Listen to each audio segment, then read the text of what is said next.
దేవుని నామానికి మహిమ కలుగును గాక. ఈ అవకాశం ఇచ్చిన మన ఆత్మీయ తండ్రి గారికి, ఆత్మీయ తల్లి గారికి నా హృదయపూర్వక వందనాలండి. కూడి వచ్చిన మీ అందరికీ నా హృదయపూర్వక వందనాలు. త్వరగా బైబిల్ గ్రంథం తెరిచినట్లయితే ఈ రోజున వాగ్దానం చూద్దాం. ప్రతి ఒక్కరూ పరిశుద్ధ గ్రంథం ఓపెన్ చేద్దామండి. యెషయా గ్రంథము 44వ అధ్యాయము 21వ వచనం. ప్రతి ఒక్కరూ పరిశుద్ధ గ్రంథం ఓపెన్ చేద్దాం. యెషయా గ్రంథము 44వ అధ్యాయము 21వ వచనం. యాకోబు, ఇజ్రాయేలు, వీటిని జ్ఞాపకము చేసుకొనుము, నీవు నా సేవకుడవు, నేను నిన్ను నిర్మించితిని. ఇజ్రాయేలు, నీవు నాకు సేవకుడివై ఉన్నావు, నేను నిన్ను మరచిపోజాలను. ఎక్కడి వారు అక్కడ కళ్ళు మూసుకున్నట్లయితే చిన్న ప్రార్థన చేసుకున్నామండి. మహాపరిశుద్ధమైన ప్రేమగల తండ్రి, ఇటు వాగ్దానం ద్వారా కూడి వచ్చిన బిడ్డలతో నిలబడినంతో సూటిగా తేటగా మీరే మాట్లాడమనుకోవచ్చు. యేసు అతి పరిశుద్ధులను ప్రార్థించి అడిగి వేడుకుంటున్నాం మా పరమ తండ్రి, ఆమేన్. మరొక్కసారి చదువుకుందామండి. యాకోబు, ఇజ్రాయేలు, వీటిని జ్ఞాపకము చేసుకొనుము, నీవు నా సేవకుడవు, నేను నిన్ను నిర్మించితిని. ఇజ్రాయేలు, నీవు నా సేవకుడివై ఉన్నావు, నేను నిన్ను మరచిపోజాలను. చాలమ్మా, నేను నిన్ను మరచిపోజాలను. ఎవరితో అంటున్నారు మాట? నీవు నాకు సేవకుడివై ఉన్నావు, నేను నిన్ను మరచిపోజాలను. ఈ రోజున దేవుడు నీతో మాట్లాడుతున్నాడు. ఏమని? కుమారి, కుమారుడా, సహోదరి, సహోదరుడా, నేను నిన్ను మరచిపోజాలను. నేను నిన్ను ఎప్పుడు మరచిపోను. మన యొక్క దౌర్భాగ్య స్థితిని బట్టి మనం ఆయనను మర్చిపోతాము, కానీ ఆయన ఏమంటున్నాడు? నేను నిన్ను మర్చిపోజాలను, ఎప్పుడు నిన్ను మర్చిపోను. ఆయన వాగ్దానం చేస్తుంటే మనం ఏం చేస్తాము? ఆ వాగ్దానం మరిచి, దేవుని మరిచి, దేవుడే నన్ను మర్చిపోయాడని మనం అంటాం కదండి. ఇప్పుడు ఫర్ సపోజ్ అరిచేతులు ఏదైనా ఉందనుకోండి, అని మర్చిపోతారా? చేయి జారాడని పడేస్తారా? చెప్పాలి. నా చేతిలో ఏముంది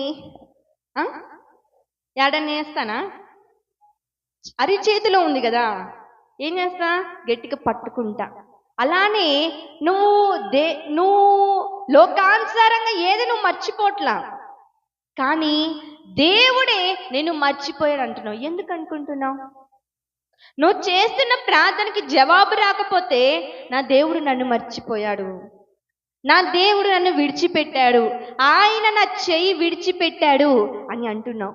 ఈ రోజున ఆ మాట నీ హృదయంలో నుంచి వస్తుంది, కానీ ఆయన అంటున్నాడు, నా కుమారి, నా కుమారుడా, నిన్ను ఎప్పుడూ నేను మర్చిపోజాలను. అసలు నేను ఎందుకు మర్చిపోతాను?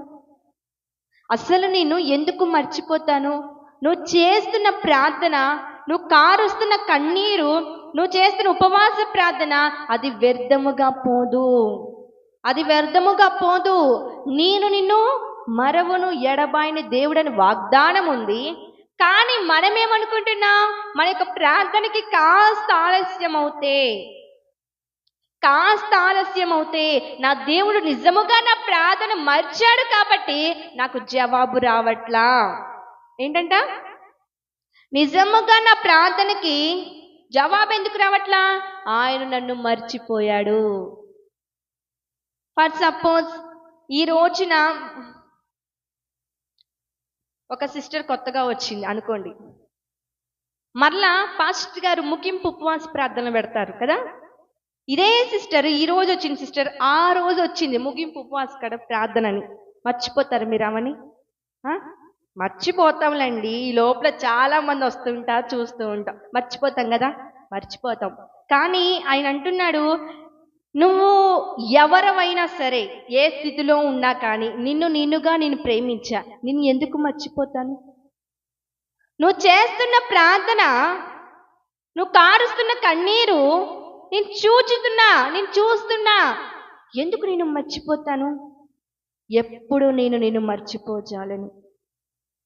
ఇంకొక మాట కూడా ఉంది, ఒక్కసారి తెరవండి.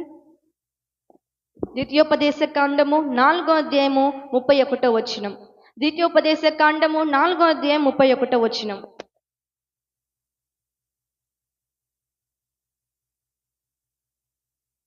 ద్వితీయోపదేశ కాండము 4వ అధ్యాయం 31వ వచనం తెరవాలి. నీ దేవుడైన యెహోవా కనికరము గల దేవుడు గనుక నిన్ను చేయి విడవడు, నిన్ను నాశనము చేయుడు. తాను నీ పితరులతో ప్రమాణము చేసిన నిబంధనను మర్చిపోజాలడు. మర్చిపోడండి. ఆయన ఎటువంటి దేవుడు? కనికరము గల దేవుడు కాబట్టి ఆయన ఎప్పుడు నీ చెయ్యి విడవడు. ఆయన ఎప్పుడు నీ చెయ్యి విడవడు. మనమే మన దౌర్భాగ్య స్థితిని బట్టి మనమే చెయ్యి విడిచి వెళ్ళిపోతాం, కానీ ఆయన చేతులు ఎప్పుడు చాచే ఉంటాయి, ఎప్పుడు ముడుచుకొని ఉండడు. ఆయన చేతులు ఎక్కడ చూసినా కానీ ఇలానే మనమే వస్తామని చెప్పేసి 2 చేతులు చాచి ఉంచుతాడు. ఆయన ఎప్పుడు మనని చెయ్యి విడవని దేవుడు. అలానే మనకి ప్రామిస్ చేసిన దేవుడు, ఆ ప్రామిస్ని ఆయన మర్చిపోడంట. మనకొక వాగ్దానం చేసుంటే, మనకొక మాట ఇచ్చుంటే, మనకొక దర్శనం ఇచ్చుంటే, అది నెరవేర్చే వరకు ఆయన మర్చిపోడు. ఆయన మర్చిపోడు. మర్చిపోతాడనుందా, మర్చిపోడనుందా? బైబిల్ గ్రంథాలు ఎంత వెతికినా కానీ ఆయన ప్రతి వాగ్దానాన్ని మర్చిపోతాడని మాట ఎక్కడా ఉండదు. ఆయన నీకు ఒక ప్రామిస్ చేస్తే అది ఎప్పుడు మర్చిపోడు. అలానే అబ్రహాముకు కూడా దేవుడు మాట ఇచ్చాడు, దేవుడు వాగ్దానం చేశాడు. ఎన్నో సంవత్సరంలో అండి? 75వ సంవత్సరంలో ఏమని వాగ్దానం చేశాడు? నీకు ఒక కుమారుడిని ఇస్తాను, తనకి ఇస్సాకను పేరు పెట్టు, నీ సంతానముని ఏం చేస్తాడన్నాడు? విస్తరిస్తానంటున్నాడు. కానీ అక్కడ తనకి పిల్లలు లేరు. ఉన్నారు ఆ టైంలో. ఎన్ని సంవత్సరాలు పుట్టారు? 100 సంవత్సరాలకి. ఎన్ని సంవత్సరాల గ్యాప్ ఉంది? 25 సంవత్సరాల గ్యాప్ ఉంది. కానీ ఏం చేశాడు? విశ్వాసం ఉంచాడు. దేవుడు ఒక మాట ఇస్తే అది నెరవేరుస్తాడని విశ్వాసం ఉండాలి. నువ్వు ఒక విశ్వాసివే, కానీ నీకు విశ్వాసం ఉందా? ఆయన నీకు ఒక వాగ్దానం చేస్తాడు, ఆ వాగ్దానం నెరవేరుస్తాడని ఆయనకి నమ్మకం ఉంది, నీ పట్ల నెరవేరుస్తాడని. నీకుందా నమ్మకం? నీకుందా విశ్వాసం? కానీ అబ్రహాముకి అది చెప్పిన టైంలో పిల్లలు లేరు, కానీ మాట ఇచ్చాడు దేవుడు, మాట ఇచ్చాడు. ఆ 25 సంవత్సరంలో ఎన్నో పెను తుఫాన్లు వచ్చినాయి, అంటే ఎన్నో శ్రమలు వచ్చినాయి, ఎన్నో నిందలు వచ్చినాయి, ఎన్నో అవమానాలు వచ్చినాయి. కానీ ఆ వాగ్దానం ఎత్తిపెట్టి ప్రార్థన చేశాడు. దేవుడిచ్చిన మాట ఎత్తిపెట్టి విశ్వాసంతో కొనసాగాడు. దేవుడిచ్చిన దర్శనం ఎత్తిపెట్టి ప్రార్థన చేశాడు. నెరవేరిందా లేదా? అదే అంటున్నాడు, నేను నీకు ఇచ్చిన మాట ఖచ్చితంగా నీ పట్ల నేను నెరవేరుస్తా, నేను మర్చిపోను. నువ్వు మర్చిపోతావేమో కానీ నేను నిన్ను మర్చిపోను. నీకు చేసిన మాట నేను మర్చిపోను. ఆ రోజున అబ్రహాముకి మాట ఇస్తే దేవుడు మర్చిపోలేదు. పాస్టర్ గారికి మాట ఇచ్చాడు. ఏమని ఇచ్చాడు? 2018 2022లో నేను అన్యజనులమైన ఒక గొప్ప సేవకుని చేస్తానని మాట ఇచ్చాడు. ఎంత గ్యాప్ ఉంది? 4 సంవత్సరాలు ఉంది. ఆ మాట ఇచ్చినప్పుడు పాస్టర్ గారు అవ్వల, ఒక విశ్వాసి. కానీ 2022లో నేను నీకు ఇచ్చిన మాట నెరవేరుస్తానని చెప్పాడు. ఒక గొప్ప దైవ సేవకుని చేస్తానని చెప్పాడు. చేశాడా లేదా? 4 సంవత్సరాలు ఏమొచ్చినాయి? ఎన్నో అలలు వచ్చినాయి, ఎన్నో పెను తుఫాలు వచ్చినాయి. కానీ కొట్టుకుపోకుండా విశ్వాసంతో ఇచ్చిన దర్శనం ఎత్తిపెట్టి ప్రార్థన చేశాడు కాబట్టి ఈరోజు ఇంత గొప్ప గొప్ప దైవ సేవకులు అయ్యగలిగాడు. అంటే దేవుడు ఒక మాట ఇచ్చున్నాడు, ఒక వాగ్దానం చేస్తున్నాడు, ఒక దర్శనం ఇచ్చి ఉన్నాడు. ఆ మాట నెరవేరుస్తాడు. ఆయన మర్చిపోడు. ఎవరు మర్చిపోడండి? ఆయన మర్చిపోడు.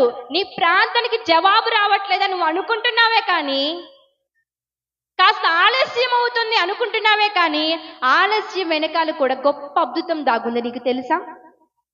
గొప్ప మేలు చేద్దామని నేను ఒక మాట చెప్పి త్వరగా ముందుకెళ్తానండి.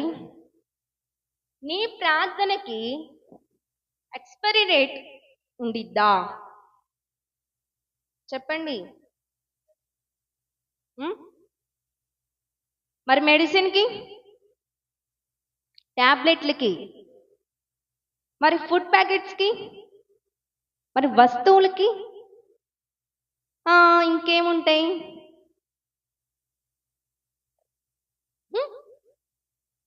ఇంకేముంటాయి? అన్నిటికీ ఎక్స్పైరీ డేట్ ఉండిద్దేమో కానీ నీ ప్రార్థనకి ఎక్స్పైరీ డేట్ ఎప్పుడు ఉండదమ్మా, ఉండదు. ఎందుకు ఉండిద్ది? ఇప్పుడు ఫర్ సపోజ్ ఫోన్ తీసుకొచ్చుకున్నానండి కొత్తగా, నిజంగానేలే ఫోన్ తీసుకొచ్చుకున్న తర్వాత ఇన్ని నెలల గ్యారంటీ అని ఉండిద్ది. తర్వాత పాడైపోయిందని చెప్పేసి మరలా వెళ్ళాననుకో, ఏం చేస్తారు వాళ్ళు? ముందే రావచ్చు కదమ్మా, బాగు చేసి ఇచ్చేవాళ్ళం. ఇప్పుడు ఎక్స్పైరీ డేట్ అయిపోయింది, నువ్వు వచ్చినా ఏం యూజ్ లేదని చెప్పేసి ఏం చేస్తారు? పంపించేస్తారు.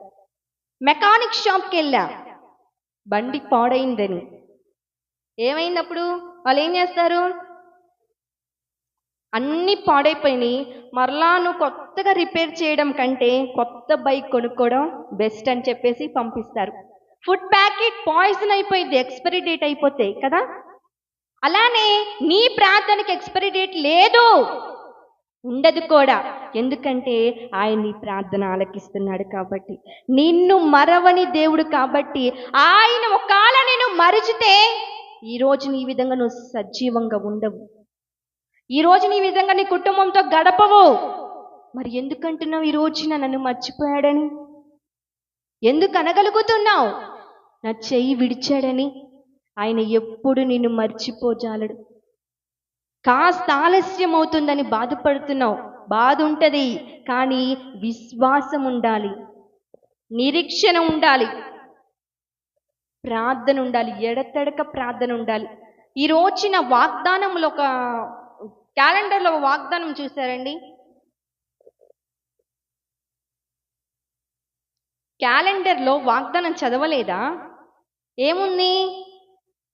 నువ్వు చేసిన ప్రార్థన నేను విన్నాను, నీ మొర నేను ఆలకించా, నీకు ఉత్తరం ఇవ్వబోతున్నా. ఆమేన్. నమ్మిన వారు గట్టిగా చప్పట్లు కొట్టండి. వినట్లేదా మీరు? ఈ రోజున నువ్వు చేస్తున్న ప్రార్థన ఆయన విన్నాడు. ఆయనకి కొంతమంది హృదయాలు రాతి హృదయాలు ఉంటాయి. మనం ఎంత చెప్పినా వినిపించుకోరు, మనం ఎంత చెప్పినా అర్థం చేసుకోరు. కానీ మనలాంటి మనిషి ఆయనకు ఒక హృదయం ఉంది. ఆ హృదయం ఎలా ఉంటుందంటే, నువ్వు బాధపడుతుంటే నీ భర్త కన్నీరు కాడవడు, నువ్వు కన్నీరు కారుస్తుంటే నీ బిడ్డలు చూచి నవ్వుకుంటారు. కానీ ఈ రోజున నువ్వు బాధపడుతుంటే ఆయన బాధపడుతున్నాడు, నువ్వు కన్నీరు కారుస్తుంటే ఆయన కన్నీరు కారుస్తున్నాడు. నలిగిపోతుంది హృదయం ఆయనది, ఈ రోజున విరిగిపోతుంది. నువ్వు ఇంత బాధపడుతుంటే, నువ్వు ఇన్ని మాటలు అంటున్నావు, నా దేవుడు నన్ను మర్చిపోయాడు, నా దేవుడు నన్ను విడిచిపెట్టాడని. కానీ ఆయన ఎప్పుడు నిన్ను మరవడి ఎడబాయిన దేవుడండి. తెలుసా నీకు? ఈ రోజున ఆయన ఎప్పుడు నిన్ను మర్చిపోలేదు. నిజముగా ఆయన మనని మరిచితే ఈ రోజున ఈ విధంగా సజీవంగా ఉండేవాళ్ళము కాదు. ఆయనకు ఒక వాగ్దానం చేశాడు, నీ గర్భఫలం నేను ఇస్తానని. అబ్రహాముకి మాట ఇచ్చాడు, కానీ 25 సంవత్సరాలు పట్టింది ఆ వాగ్దానం నెరవేరటానికి. నీకిచ్చిన వాగ్దానం, నీకు గర్భం తెరవబడుతుందని పాస్టర్ గారి ద్వారా దేవుడు మాట్లాడితే కాస్త ఆలస్యం అవుతుందని బాధపడమాకు. ఆ వాగ్దానం నెరవేరటానికి కొన్ని రోజులు, కొన్ని క్షణాలు, కొన్ని సంవత్సరాలు పడతాయేమో, కానీ నీ వాగ్దానం ఖచ్చితంగా నా దేవుడు నెరవేరుస్తాడు. నీ వాగ్దానం ఖచ్చితంగా నెరవేరుస్తాడు. ఆ రోజున దైవ సేవకులకి వాగ్దానం దర్శనమిచ్చి నెరవేర్చాడు. అబ్రహాముకి వాగ్దానం ఇచ్చి నెరవేర్చాడు. హన్నాకి వాగ్దానం చేశాడు, నెరవేర్చాడు. నీకు ప్రమాణము చేశాడు, ఒక ప్రామిస్ చేశాడు, ఒక వాగ్దానం చేశాడు, ఒక దర్శనం ఇచ్చాడు. అది ఖచ్చితంగా నెరవేరుస్తాడు. ఎందుకంటే ఆయన నిన్ను మర్చిపోడు కాబట్టి, ఆయన ఎప్పుడు నీ చెయ్యి విడవడు కాబట్టి. ఈ రోజున ఇంతగా కష్టపడుతున్నాము, నాకు జాబ్ రాదా అంటున్నావు, నీ ప్రార్థన ఎక్కడికి పోలా. ఆయన ఏటీఎంలో దాచిపెట్టాడు. నీ ప్రార్థనకు ఒకరోజు జవాబు రాబోతుంది. ధైర్యము కలిగి ప్రార్థించు, ధైర్యముతో ప్రార్థించు.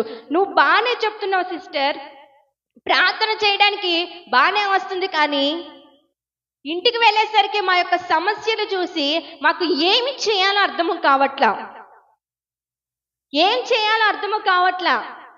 రోజు ఈ సమస్యలేనా? ఒకటి అయిపోయిన తర్వాత ఇంకొకటి, ఇంకోటి అయిపోయిన తర్వాత ఒకటి బాల్ తాగొట్టినట్టు ఆ సమస్యలు నన్ను విడిచిపోవట్లేదని నువ్వు అంటున్నావు, కరెక్టే. కానీ నా దేవుడు ఒక వాగ్దానం చేస్తున్నాడు. నీకు ఒక మాట ఇచ్చాడు, ఒక వాగ్దానం చేశాడు. అది నెరవేర్చే వరకు మర్చిపోడు, అది నెరవేర్చే వరకు మర్చిపోడు. నీ భర్తకి సరుకులు తే అని చెప్పుండొచ్చు, కానీ ఆయన వేస్తాడు మర్చిపోయాని అంటాడు. కానీ దేవుడికి ఒక వాగ్దానం నీకు ఇచ్చాడంటే మర్చిపోడు. ఒక మనిషికి నువ్వు చెప్తేనే మనిషి మర్చిపోతున్నాడేమో, కానీ నువ్వు ఆయనకి ఇవ్వాల వాగ్దానం, ఆయనే నీకు ఇచ్చాడు. జ్ఞాపకం చేసుకోండి, నువ్వు దేవుడికి మాటిస్తే రేపటి రోజున ఆ మాట ఏముంటుందా అని గుర్తు తెచ్చుకోవాల్సి వచ్చి తలగిక్కొని. కానీ దేవుడే నీకు ఒక మాట ఇస్తే ఆయన ఎందుకు మర్చిపోతాడు? ఎందుకు మర్చిపోతాడు? ఆయన ఎప్పుడు నిన్ను మరవని ఎడబాయని దేవుడు. వాగ్దానం చేస్తున్నాడు, నేను ఎప్పుడు నిన్ను మర్చిపోను, నీ ప్రార్థన వ్యర్థముగా పోదు, నేను నీ భర్తని మారుస్తా, నీ కుటుంబాన్ని కడతా.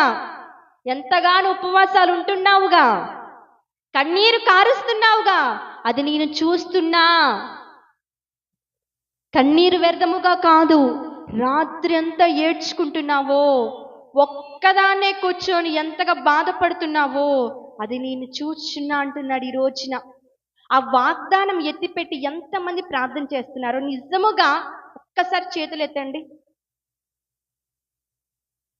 నీకు ఇచ్చాడు ఒక వాగ్దానం, ఎంతమంది నిజముగా వాగ్దానం గుర్తు పెట్టుకొని మరి ప్రార్థన చేస్తున్నారో ఒక్కసారి చేతులు ఎత్తండి. నిజంగా వాగ్దానం ఇచ్చిన వాడు మర్చిపోతాడా? ఇప్పుడు సంవత్సరం 6 నెలలు వచ్చేసాం కూడా, ఇంకొక 6 months ఉంది. ఎంత పని పట్ల ఆ వాగ్దానం నెరవేరింది ఒక్కసారి చేతులు ఎత్తండి. మళ్ళీ ఎత్తుతున్నారేంటి? ఎంతమంది ఆ వాగ్దానం ఎత్తిపెట్టి ప్రార్థన చేస్తున్నారు? అందరు చేస్తారు, ఓకే. ఎంతమంది పట్ల వాగ్దానం నెరవేరింది 6 నెలల టైంలో? Very good. మీరేం చేశారు? ఎత్తిపెట్టి ప్రార్థన చేశారు. అదే చెప్తున్నాడు, నేను నీకు ఒక వాగ్దానం చేస్తే అది నెరవేర్చే వరకు నేను మర్చిపోను. నాకు దేవుడు ఒక వాగ్దానం చేశాడు. ఏమని చేసి ఉంటారు చెప్పండి? నా కృప నిత్యము నీకు తోడుగా ఉండిద్దని వాగ్దానం చేశాడు. నా పట్ల అది నెరవేర్చాడు. ఏం చేశా? మర్చిపోయానా? ఆ వాగ్దానం మర్చిపోయానా? మర్చిపోకుండా ప్రార్థన చేశానండి. ప్రార్థన చేశాడు కాబట్టి నా పట్ల వాగ్దానం నెరవేరింది. నీకు దేవుడు ఒక మాట ఇచ్చుంటే ఆ మాట నెరవేరే వరకు విసుగక ప్రార్థించు, ఖచ్చితంగా నీ పట్ల నెరవేరుస్తాడు. ఆయన మర్చిపోజాలడు. ఈ రోజున తల్లిదండ్రులు మర్చిపోతున్నారేమో, కానీ ఆయనను మర్చిపోడండి. ఆయన ఎప్పుడు నీ చెయ్యి విడవని దేవుడు. ఇంకొక మాట ఉంది చూడండి, హెబ్రీయులకు రాసిన పత్రిక 13వ అధ్యాయము 5వ వచనం.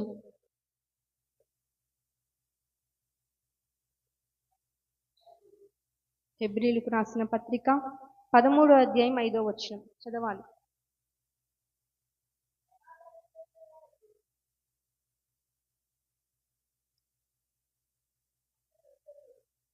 చదవాలి. ధనాపేక్ష లేని వారై మీకు కలిగిన వాటితో తృప్తిగానుందుడి. నేమాత్రం విడవడు, నిన్నెన్నడను ఎడబాయడు. ఆయన చెప్పింది కదా చాలమ్మా. ధనాపేక్ష లేని వారై మీకు కలిగిన వాటితో దేవుడు ఏం చేయమంటున్నాడు? తృప్తి పొందమంటున్నాడు. ఎందుకంటున్నాడు అన్నమాట? తృప్తి లేని జీవితం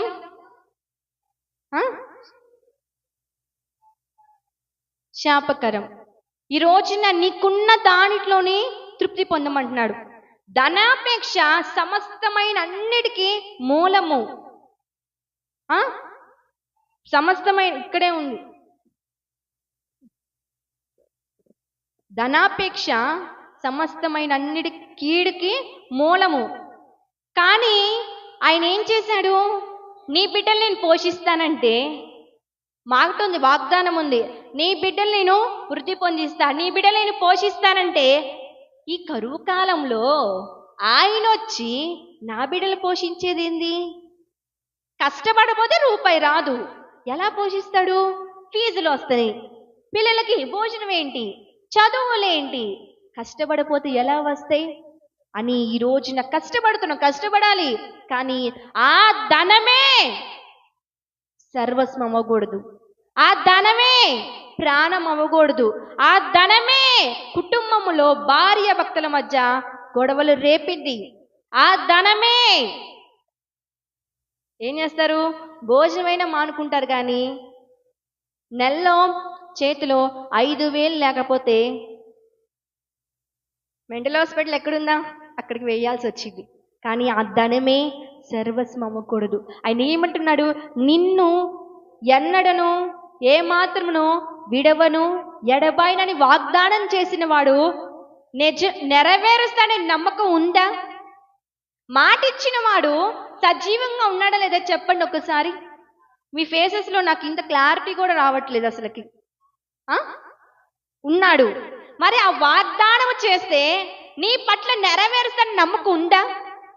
పాస్టర్ గారు కుటుంబం అంతా లేమి స్థితిలో వచ్చాం, జీరోలో వచ్చాం. ఇక్కడికి జీరోకు వాల్యూ ఉండిద్దా? చదువుకున్న పిల్లలు చెప్పండి. జీరోకి వాల్యూ ఉండదు. అలాంటి స్థితిలో మేము వచ్చాం. ఈ రోజున దేవుడు ఒక మాట ఇచ్చాడు, నిన్ను నీ కుటుంబముని వచ్చే సంఘముని నేను పోషిస్తానని మాట ఇచ్చాడు. ఈరోజు నెరవేరుస్తున్నాడా లేదా?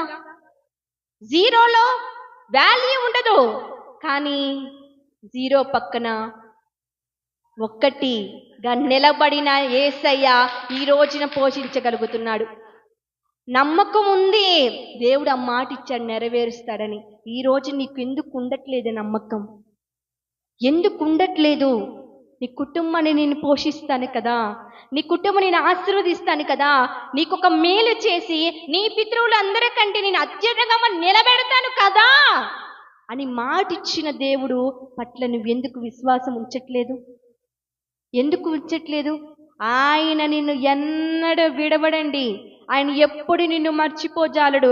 కానీ మన దౌర్భాగ్య స్థితిని బట్టి మనము మర్చిపోతున్నాం.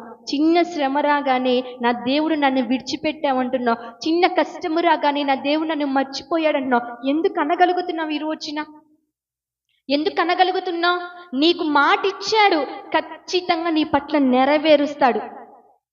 కానీ మనము ఆ మాట తప్పుతాము, కానీ దేవుడు మన పట్ల మాట తప్పేవాడే కాదు. ఇంకొక మాట చూడండి, యెషయా గ్రంథము 49వ అధ్యాయం 15వ వచనం. త్వరగా తెరవాలి.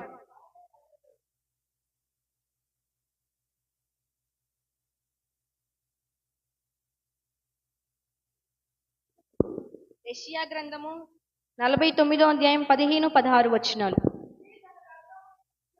స్త్రీ తన గర్భమున పుట్టిన బిడ్డను కనికరింపకుండా చంటి పిల్లను మర్చునా? వారైనను మర్చెదురు గాని నేను నిన్ను మరువను. చూడము, నా అరచేతుల మీదనే నిన్ను చెక్కియున్నాను. చాలమ్మా. స్త్రీ తన గర్భమున పుట్టిన పిల్లని మర్చిద్దేమో కానీ నేను నిన్ను మరవని అంటున్నాడు, నేను నిన్ను ఎడబాయిని అంటున్నాడు. ఎందుకు ఆ మాట అంటున్నాడు చెప్పండి? ఎందుకు ఆ మాట అన్నాడు చెప్పండి? ఎందుకంటే ఆయన నిన్ను అరిచేతుల మీద చెక్కి ఉన్నాడు. అరిచేతిలో పెట్టిన వస్తువుని నువ్వు జాగ్రత్తగా పట్టుకుంటావే, మరి ఆయన అరిచేతిలో నిన్ను చెక్కి ఉన్నాడు. ఆయన నిన్ను మరుస్తాడా? ఆయన నిన్ను మరుస్తారా? కొన్ని టైంలో ఏం జరిగిద్దంటే తల్లిదండ్రులు కూడా మనని మర్చిపోతాడు. తల్లిదండ్రులు కూడా మర్చిపోతారు. కట్టుకున్న భర్త జీవితాంతం నీకు తోడుంటానన్న వ్యక్తి కూడా కొన్ని పరిస్థితుల్లో నీ దారి నీది, నా దారి నాది అని వదిలేసే వాళ్ళు కూడా ఉంటారు. కానీ తల్లి తన బిడ్డని మర్చిద్దేమో కానీ నేను మాత్రం నిన్ను ఎప్పుడు మరవను. ఈ రోజున ఒక సిస్టర్ చెప్పింది, ఏమని? సహోదరి, నువ్వు వాక్యం బాగానే చెప్తున్నావు, మరి నేను దేవుడి సన్నిధికి రాకముందు ఒక తప్పు చేశా. దేవుడి సన్నిధికి వచ్చాక నన్ను క్షమించాడు. మరలా నేను యథావిధిగా అదే తప్పు చేస్తున్నా, నన్ను క్షమిస్తాడా అని అడిగిందండి. నన్ను క్షమిస్తాడా అని అడిగింది. నేనేం చెప్పుంటా జవాబు? చెప్పండి, చెప్పాలి.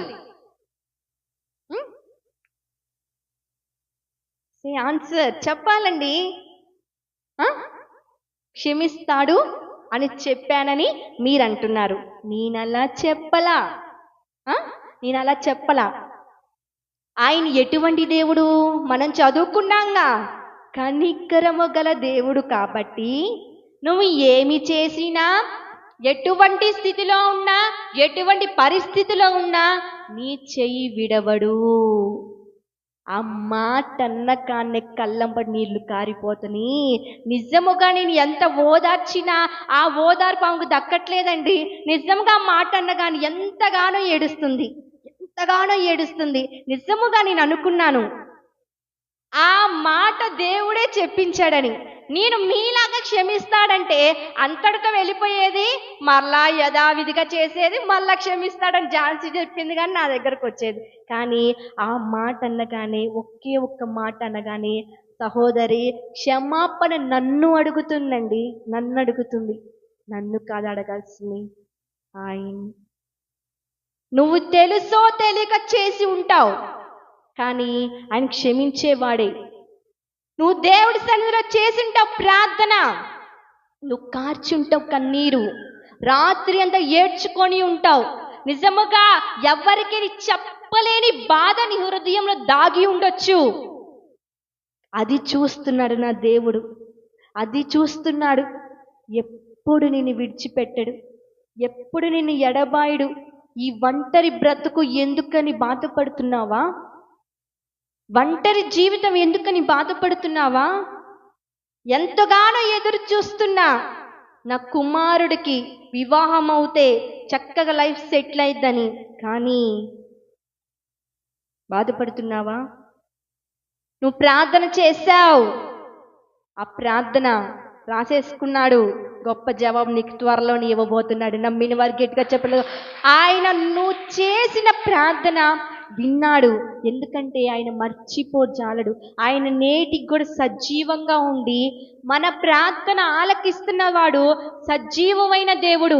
నువ్వు కారుస్తున్న కన్నీరు ఆయన చూస్తున్నాడు. వ్యర్థమైన స్థలంలో కన్నీరు వచ్చింది, కానీ దేవుడి సన్నిధిలో ప్రార్థన చేసేటప్పుడు కన్నీరు కారవరు తెలుసా? చాలా మంది భర్త ఒక్క మాట అంటేనే ఓ అని చాలా కన్నీరు. కానీ ఆ సంవత్సరంలో ఆ రోజున ఆమె ఎంతగానో దేవుడి సన్నిధిలో దుంకా క్రాంతుల వల్లే ప్రార్థన చేసింది. ఆ కన్నీరు వ్యర్థమైపోయిందా? ఆ ప్రార్థన వ్యర్థమైపోయిందా? మాట ఇచ్చింది ఏమని? నువ్వు కానీ ఒక్క మగబిడ్డని నాకు ఇస్తే ఆ మగబిడ్డ నీ సేవకే అంకితం చేస్తానని మాట ఇచ్చిందండి. ఆ మాట ఏం చేసింది? నిలబెట్టుకుంది. దేవుడు వాగ్దానం ఇచ్చాడు, నిలబెట్టాడు. నీకు ఒక మాట ఇచ్చుండొచ్చు, నీకు ఒక వాగ్దానం చేసి ఉండొచ్చు. ఆ వాగ్దానం నెరవేర్చే వరకు ఆయన నిన్ను ఎప్పుడు చేయి విడవడండి, ఎప్పుడు ఎడబాయుడు. నీ తల్లిదండ్రులు ఒక్కొక్క సమయంలో చేయి విడుస్తారేమో కానీ, నీ భర్త చేయి విడుస్తాడేమో కానీ, నీ అత్తమామలు చేయి విడుస్తారేమో కానీ, నా దేవుడు నిన్ను ఎప్పుడు చేయి విడవడు. ఎప్పుడు నిన్ను అనాథగా వదిలేడు, ఎప్పుడు నిన్ను ఒంటరిగా వదిలేడు. నమ్ము, ప్రార్థించు, విశ్వాసం ఉంచు. ఒక వాగ్దానం చేస్తుంటే అబ్రహాముకి 25 సంవత్సరాలు పట్టింది, పాస్టర్ గారికి 4 సంవత్సరాలు పట్టింది, మా అందరికి కొంతమందికి 6 నెలల్లో నెరవేరింది. నీకు ఒక మాట ఇచ్చుండొచ్చు, ఆ మాట నెరవేరే రోజు వచ్చింది. అది ఈ రోజే కావచ్చు. చివరి వరకు విశ్వాసంతో ప్రార్థించు, విశ్వాసంతో జోగాడు, విశ్వాసంతో మూలుగులు ప్రార్థన కూడా దేవుడు ఆలకిస్తాడు తెలుసా. ప్రార్థించు. ఇదేం సిస్టర్ నువ్వు ప్రార్థన ప్రార్థన ప్రార్థన అంటున్నావు, మరి ఈ రోజున బైబిల్ పట్టుకొని మీ ముందు ఇలా నుంచున్నానంటే దాని వెనకాల ఉంది ట్రైనింగ్ కాదు, ప్రార్థన. పాస్టర్ గారు వాళ్ళందరికీ ప్రార్థన చేయగలుగుతుంటే స్వస్థతలు అవుతున్నాయి అంటే కేవలం దాని వెనకాల ఉన్నది ప్రార్థన. ప్రార్థన వలనే మన యొక్క ప్రాకారాలు కట్టబడతాయి. ప్రార్థన వలనే నీ గొప్ప జవాబు రాబోతుంది. ప్రార్థన, విశ్వాసంతో ప్రార్థించు. ఆయన ఒక మాట ఇచ్చుంటే ఆయన నిన్ను ఎప్పుడు మర్చిపోడు, ఆయన ఎప్పుడు నిన్ను విడిచిపెట్టడు, ఎప్పుడు మర్చిపోడు. ఆయన మర్చిపోని జాలని దేవుడు కాబట్టి నీకు ఒక మాట ఇస్తున్నాడు. నిన్ను, నీ కుటుంబాన్ని, నీ సంతతి అంతటిని ఎప్పుడు నేను ఒకరికి చేయి చాపే పరిస్థితి నేను రానియను. ఎప్పుడు ఒక సహోదరి అంటుంది, ఏమని, అక్క నేను ప్రార్థనకు వెళ్దామంటే కానుక వేయాలి కదా, కానుక వేయడానికి ఒక్కొక్క సమయంలో రూపాయి ఉండదు, కానీ మెల్లకుండా కూర్చుంటా. ఎప్పుడు నాకు ఈ స్థితి పోయిద్దని ప్రార్థన చేసుకునేదాన్ని, ఎప్పుడు నాకు ఈ పరిస్థితి పోయిద్దయ్యా, నేను ఎప్పుడు కానుక వేయగలుగుతా అని ప్రార్థన చేసుకునేదంట. కానీ ఎప్పుడు ఒకళ్ళది ఇంకా చేయి చాపే సహోదరియే ఒకళ్ళకి ఇచ్చేలాగా నా దేవుడు చేశాడు తెలుసా. ఆమె ఏం చేసింది, వాగ్దానం ఎత్తిపెట్టి ప్రార్థన చేసింది. ఆయన ఎప్పుడు మర్చిపోడు, ఎప్పుడు విడవడు. ఒక్కొక్క సమయంలో బాలేని సమయంలో, అంత శ్రమలకుంటా, అప్పుల నిండా సమస్యలతో వెళ్ళున్న పరిస్థితిలో ఎవరైనా నా అండగా ఉంటే నాకు బాగుండిద్ది, ఎవరైనా నాకు సహాయం చేస్తే బాగుండిద్ది, ఎవరైనా నాకు భరోసా ఇస్తే బాగుండిద్ది అనిపించిద్ది. కానీ నా దేవుడు నీతో మాట్లాడుతున్నాడు ఈ రోజున. ఎవరు నిన్ను మరిచినా, ఎవరు నిన్ను విడిచినా నేను నిన్ను విడవను, ఎడబాయను. నీకు ఒక మాట ఇచ్చానా, నెరవేరుస్తా. తగిన సమయం ఉంది, నెరవేరుస్తానంటున్నాడు. ధైర్యముతో ప్రార్థించు. అందరూ ప్రార్థించుకుందామా? ప్రార్థించుకుందాం. ప్రతి ఒక్కరు మోకరిద్దాం. ఎప్పుడు నిన్ను మర్చిపోజాలడు, ఎప్పుడు ఆయన నిన్ను చేయి విడవడు. ఈ లోకంలో అందరూ చేయి విడిచే వాళ్ళే, అందరూ మనల్ని మోసం చేసే వాళ్ళే, కానీ ఆయన ఎప్పుడు నీ చేయి విడవడండి. నువ్వు చేస్తున్న ప్రార్థనకి గొప్ప జవాబు రాబోతుంది.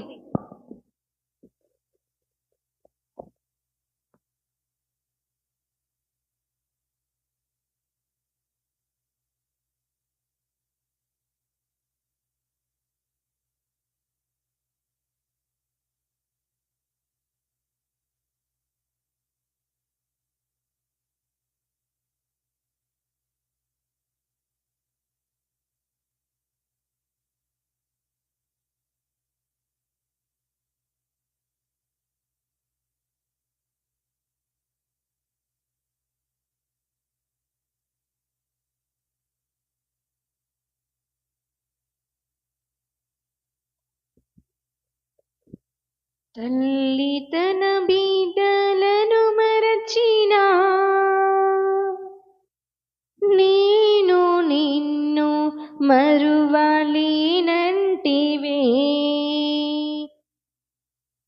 తల్లి తన బిడ్డల్ని మర్చిద్దేమో కానీ నేను నిన్ను ఎప్పుడు మరువను, ఎడబాయనంటున్నాడు. రాజకీయవేత్తలు నీకు మాట ఇచ్చి ఉండొచ్చు, కానీ నెరవేర్చలేకపోవచ్చు. కానీ ఆయన నీకు వాగ్దానము చేశాడు, అది నేను నీ పట్ల నెరవేరుస్తానంటున్నాడు. ఆయన ఎప్పుడు నీ చేయి విడిచే దేవుడు కాదు, ఎప్పుడు నేను ఎడబాయిసే దేవుడు కాదు, నేను ఎప్పుడు అనాథగా విడిచిపెట్టేవాడు కాదు. నీకిచ్చిన మాట నెరవేర్చే దేవుడు. అందరూ నిన్ను మర్చిపోయారేమో, ఈ లోకంలో విడిచిపెట్టారేమో. తల్లి తన బిడ్డలను మరచినా నేను నిన్ను మరువలేనంటివే, నీదు ముఖ కాంతి నన్ను ఆదరించేనులే. ఎవరు నిన్ను విడిచినా ఆయన విడవడు. ఆయన నిన్ను ఆదరిస్తానంటున్నాడు, నిన్ను నీ కుటుంబాన్ని పోషిస్తానంటున్నాడు.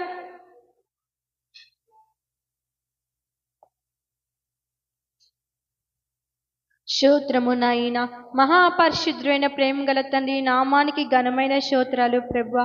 అయా నీ గొప్ప కృపతో నాయన ఈరోజు వాగ్దానం ద్వారా ఎంతగానో మాతో మాట్లాడి మమ్మల్ని బలపరిచిన దేవుడు ప్రభువా. అవును ప్రభువా, ఎవరు నిన్ను మర్చినా నేను మరవని దేవుడు అంటున్న దేవుడు నాయన. అవును ప్రభువా, తల్లి తన బిడ్డలని మర్చితేమో కానీ నేను అరచేతిలో చెక్కుని ఉన్నా నేను ఎప్పుడు ఎడవని అంటున్న దేవుడు కాదు ప్రభువా. ఈ లోకములో ఎంతో మంది వాగ్దానాలు చేస్తారయ్యా, అబ్రహాముకి ఇచ్చిన వాగ్దానం నువ్వు నెరవేర్చిన దేవుడు కదా ప్రభువా. అయా మా ప్రియ బిడ్డలకి ఎన్నో వాగ్దానం చేసి ఉంటావు, అది నేను మర్చిపోజాలని అంటున్నావయ్యా. నెరవేర్చే కృప దయచేయండి ప్రభువా. ప్రతి బిడ్డలను దీవించండి, ఆశీర్వదించండి ప్రభువా. ఈ వాక్యమునైనా ప్రతి ఒక్క బిడ్డ స్థిరపరచండి ప్రభువా. నువ్వు మా హృదయములో నాయనా ఇచ్చిన చేసిన మేలును నాయనా ఎప్పుడు మేము మర్చిపోజాలకూడదు నాయనా. మేము ఎప్పుడు నిన్ను చేయి విడవకూడదు ప్రభువా. నువ్వు మాకు వాగ్దానము చేసావు నాయనా, వాగ్దానం నెరవేర్చే కృప దయచేయండి ప్రభువా. నీ నామానికి మీరు మరింత మహిమ తెచ్చుకోండి అయ్యా. మహిమ ఘనతడు ప్రభావాలు మీరు మాత్రమే పొందరని నజరేతుని యేసుక్రీస్తు నామం పేట ప్రార్థించి అడిగి వేడుకుంటున్నాం మా పరమ తండ్రి, ఆమేన్. ప్రైజ్ లార్డ్ అండి.